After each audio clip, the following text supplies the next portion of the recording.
Okay, so naglalagay na ako ngayon ng mga pangsahig. Ito ay plywood na 3/4. So nilalagay ko na ngayon yung mga sahig. Yung iba hindi ko pa napuputol.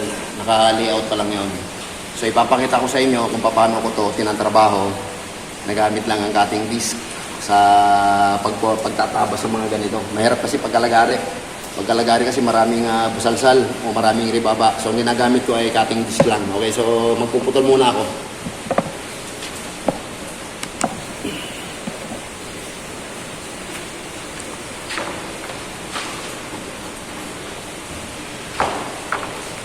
Yan ang guhit.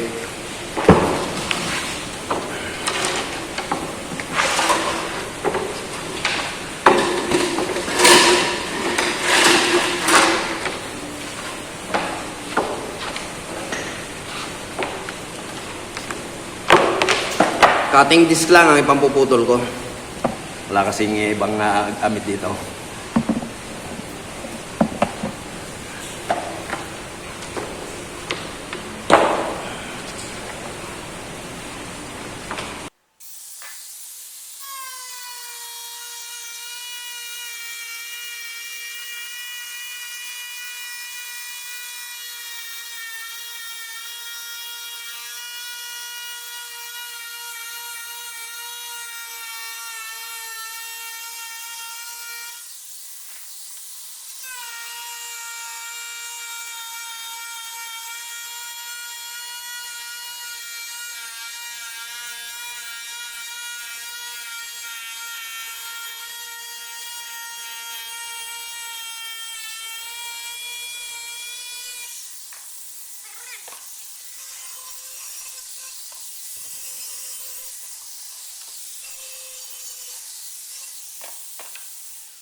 Mas mahinis kapag kakating disc ang ginagamit. Walang masyadong ribaba. Smooth ang dating.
Okay, so naikabit na natin yung pang ilalim at saka pang ibabaw. Ngayon yung sa mga gitna naman.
Ito na ang finished product ng aking Shurak. Yan, kombinasyon ng puting plywood, ang kulay, at saka black finish ang ating mga bakal. So, pwedeng kahit na anong ano ito. Pwedeng hindi Shurak. Kahit na anong pwede ilagay, pwede na rito. Okay, finish na ito ngayon. Hindi ko na pinakita kung paano pinturahan. Madali lang naman yung pinturahan lang naman ng puti. So, ayan na yung aking finished product. Ready for delivery na ito. Very light material lang yan. Magaan lang itong ano na ito. Itong product na ito.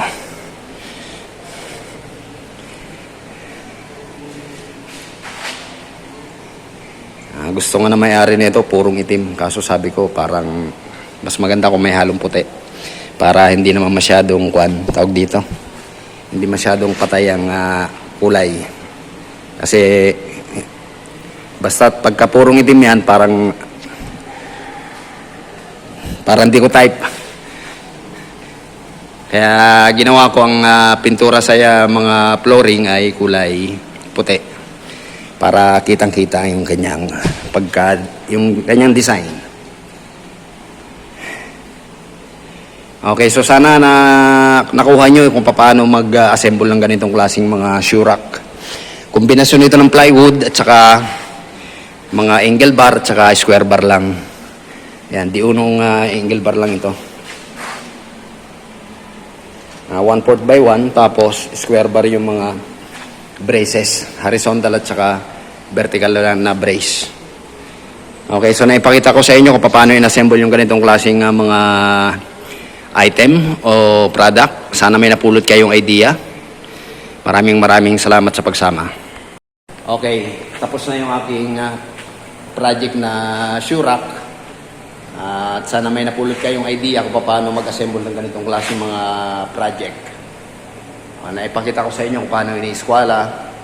Lahat ng side, kinakailangan na eksakto yung kanilang mga diagonal distances at huwag tatanggalin yung mga braces bago i-full wheel.